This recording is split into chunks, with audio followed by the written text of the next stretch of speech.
ഭരണഘടനയെ അവഹേളിച്ച സജി ചെറിയാനെ മുഖ്യമന്ത്രി അടിയന്തരമായി മന്ത്രിസഭയിൽ നിന്ന് പുറത്താക്കണം. സജി ചെറിയാൻ ഭരണഘടനയെ അവഹേളിച്ചുകൊണ്ട് നടത്തിയ പരാമർശം, ആ പരാമർശത്തിൻ്റെ പേരിൽ നേരത്തെ ഒരു തവണ രാജിവെക്കേണ്ടി വന്ന ആളെ പോലീസ് അന്വേഷണത്തിൽ കുറ്റകരമായിട്ടുള്ളതൊന്നുമില്ല, ഭരണഘടനാപരമായിട്ട് ഭരണഘടനയെ അവഹേളിക്കുന്ന പരാമർശങ്ങൾ ഉള്ളതായിട്ട് തെളിവില്ല എന്നുള്ള പോലീസ് റിപ്പോർട്ടിൻ്റെ അടിസ്ഥാനത്തിലാണ് ഈ മന്ത്രിയെ വീണ്ടും മന്ത്രിസഭയിൽ ഉൾപ്പെടുത്തിയത്. ആ പോലീസ് റിപ്പോർട്ട് തന്നെ ഹൈക്കോടതി തള്ളിക്കളഞ്ഞ സ്ഥിതിയിൽ പോലീസ് റിപ്പോർട്ടിൻ്റെ സാധുത നഷ്ടപ്പെട്ടിരിക്കുകയാണ്. അപ്പോൾ ആ സ്ഥിതിയിൽ 2022 ജൂലൈ മാസം 6-ാം തീയതിയത്തെ അതേ അവസ്ഥയിലാണ് ഇപ്പോൾ സജി ചെറിയാൻ നിൽക്കുന്നത്. 2022 ജൂലൈ മാസം 6-ാം തീയതി രാജിവെക്കാൻ കാരണമായിട്ടുള്ള സാഹചര്യങ്ങൾ ഇപ്പോഴും നിലനിൽക്കെ സജി ചെറിയാൻ മന്ത്രിസഭയിൽ തുടരുന്നതിൻ്റെ സാങ്കത്യവും സാധുതയും, ആ സാധുതയും വളരെ കൃത്യമായിട്ട് അങ്ങനെ ഒരു സാധുതയില്ല എന്ന് വ്യക്തമാണ്. മാത്രമല്ല, ഈ കേസിനെ സംബന്ധിച്ചിടത്തോളം ഈ കേസിൽ സുതാര്യമായിട്ടുള്ള അന്വേഷണം നടക്കണം.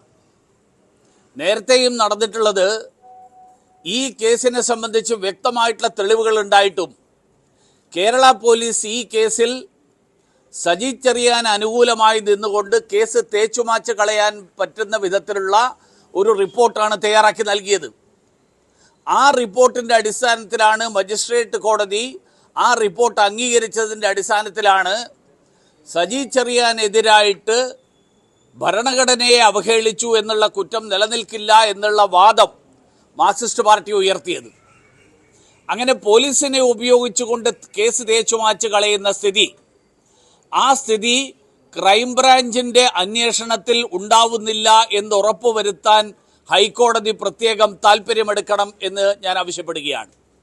അതല്ലെങ്കിൽ ക്രൈംബ്രാഞ്ചിൻ്റെയും അന്വേഷണത്തിൽ ഇപ്പം നേരത്തെ കേരള പോലീസ് നൽകിയ അതേ റിപ്പോർട്ട്, അതേ കണ്ടെത്തൽ, ആ കണ്ടെത്തൽ തന്നെ ഉണ്ടാകും. കാരണം കേരളത്തിലെ നിരവധി കേസുകളിൽ മാർക്സിസ്റ്റ് പാർട്ടിക്കാരായിട്ടുള്ള നേതാക്കന്മാരായിട്ടുള്ള ആളുകൾ പ്രതികളായിട്ടുള്ള കേസുകളിൽ, അത് ആന്തൂരിലെ PK ശ്യാമളയുടെ കേസാണെങ്കിലും തിരുവനന്തപുരത്തെ മേയറുടെ കേസാണെങ്കിലും, ഇതിലൊന്നും തെളിവില്ല എന്ന് പറഞ്ഞ് കേസ് എഴുതി തള്ളുന്ന മാർക്സിസ്റ്റ് പാർട്ടിയുടെ സ്ഥിരം സമീപനം, കേരള പോലീസിനെ കൊണ്ട് അങ്ങനെ കേസ് എഴുതി തള്ളിക്കുന്ന സ്ഥിരം സമീപനം, ആ സമീപനം സജി ചെറിയാൻ്റെ കാര്യത്തിലും അവലംബിക്കും എന്നുള്ള ബലമായ സംശയം ഈ നാട്ടിൽ സാധാരണക്കാരായിട്ടുള്ള ജനങ്ങൾക്കുണ്ട്. നീതി സംവിധാനം നിഷ്പക്ഷമായിരിക്കണം എന്ന് ആഗ്രഹിക്കുന്ന ജനങ്ങൾക്കുണ്ട്.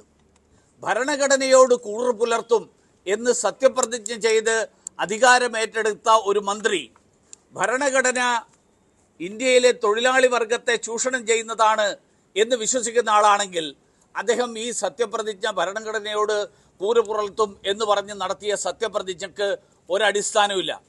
അതുകൊണ്ട് അങ്ങനെ ഒരാൾക്ക് അധികാരത്തിൽ തുടരാനുള്ള അർഹതയില്ല. നരേന്ദ്രമോദിയെ ഭരണഘടനയുടെ അന്തസ്സത്ത ഉയർത്തിപ്പിടിക്കാൻ പഠിപ്പിക്കുന്ന ആളുകളാണ് CPMകാർ. പോളിറ്റ് ബ്യൂറോവും പിണറായി വിജയനും ഒക്കെ ഡൽഹിയിൽ നരേന്ദ്രമോദി മാത്രം ഭരണഘടന ഉയർത്തിപ്പിടിച്ചാൽ മതി എന്നാണ്, ഞങ്ങൾക്ക് ഭരണഘടനയെ എങ്ങനെ വേണമെങ്കിലും അവഹേളിക്കാം എന്നുള്ളതാണോ നിലപാട് എന്നുകൂടി വ്യക്തമാക്കണം. അതുകൊണ്ട് ഈ തരത്തിൽ ഭരണഘടനയെ അവഹേളിച്ചുകൊണ്ട് അങ്ങനെയുള്ള ഒരു കുറ്റം ചെയ്തിട്ടുള്ള ഒരാൾക്ക് ഇന്ത്യയിലെ ഒരു സംസ്ഥാനത്ത്, കേരളത്തിൽ മന്ത്രിസഭയിൽ തുടരാനുള്ള ഒരർഹതയുമില്ല. അതുകൊണ്ട് ആ മന്ത്രി രാജിവെക്കണം, രാജിവെച്ചില്ലെങ്കിൽ ആ മന്ത്രിയെ പുറത്താക്കണം. രണ്ടാമത്തെ ഒരു കാര്യം, ഈ ചൂരൽമല ദുരന്തത്തിൽ ഇന്ന് മുഖ്യമന്ത്രി MP-മാരുടെ യോഗമായിരുന്നല്ലോ അല്ലേ? അപ്പോൾ ചൂരൽമല ദുരന്തത്തിൽ മുഖ്യമന്ത്രി MP-മാരുടെ യോഗത്തിൽ കേന്ദ്ര സർക്കാരിനെതിരായിട്ട് വലിയ വിമർശനം ഉന്നയിച്ചു എന്നൊക്കെയാണ് ഞാൻ മനസ്സിലാക്കുന്നത്. കേരളം ചെയ്തിട്ടുള്ള കാര്യങ്ങൾ അദ്ദേഹം വിശദീകരിച്ചു എന്നും ഞാൻ കേട്ടു. എനിക്ക് ലഭ്യമായിട്ടുള്ള വിവരമനുസരിച്ച് post disaster need assessment report Kerala സർക്കാർ കേന്ദ്ര സർക്കാരിന് നൽകിയത് വയനാട്ടിലെ ഉപതെരഞ്ഞെടുപ്പ് നടന്ന ദിവസമാണ്, നവംബർ മാസം 13 ജൂലൈ മാസം 30 നടന്ന ദുരന്തം, ആ ദുരന്തത്തെ സംബന്ധിച്ചിട്ടുള്ള റിപ്പോർട്ട് നവംബർ മാസം 13 നൽകിയതിന് ശേഷം കേന്ദ്രം സഹായിക്കുന്നില്ല, കേന്ദ്രം അർഹമായിട്ടുള്ളത് തരുന്നില്ല എന്ന് പറഞ്ഞ് 19 ഹർത്താൽ നടത്തിയ ആളുകൾ ജനങ്ങളെ കബളിപ്പിക്കുന്ന ഈ സമീപനം ഇനിയെങ്കിലും അവസാനിപ്പിക്കണം. അതുകൊണ്ട് നമ്മുടെ സലാം പി ഹൈദ്രോസ് ഇവിടെ എവിടെയെങ്കിലും ഉണ്ടെങ്കിൽ, സലാം പി ഹൈദ്രോസിനായിരുന്നു ഇതിനെക്കുറിച്ച് കഴിഞ്ഞ ദിവസത്തെ വലിയ സംശയം. ഞാൻ അതുകൊണ്ടാണ് സലാം പി ഹൈദ്രോസിന്റെ ശ്രദ്ധയിൽപ്പെടാൻ വേണ്ടിയിട്ട് ടിങ്കു ബിസ്വാളിന്റെ കത്ത്, ടിങ്കു ബിസ്വാൾ എഴുതിയത് മേപ്പാടി പഞ്ചായത്തിലെ 10, 11, 12 വാർഡുകളിൽ ആണ് ദുരന്തബാധിത പ്രദേശം എന്ന് പറഞ്ഞത്.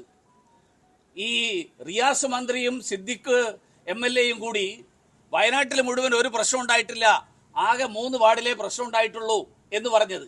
പക്ഷെ ഞാൻ പറഞ്ഞപ്പോൾ അത് വലിയ അവഹേളനവും മാപ്പ് പറയലും ഒക്കെ ആയി. അതുകൊണ്ട് സലാം പി ഹൈദ്രോസ് ഇവിടെ ഉണ്ടെങ്കിൽ ഞാൻ ആ കാര്യം അദ്ദേഹത്തിന്റെ ശ്രദ്ധയിൽ ഒന്ന് പെടുത്താൻ വേണ്ടി കൂടിയാണ് ഞാനിത് പറഞ്ഞത്.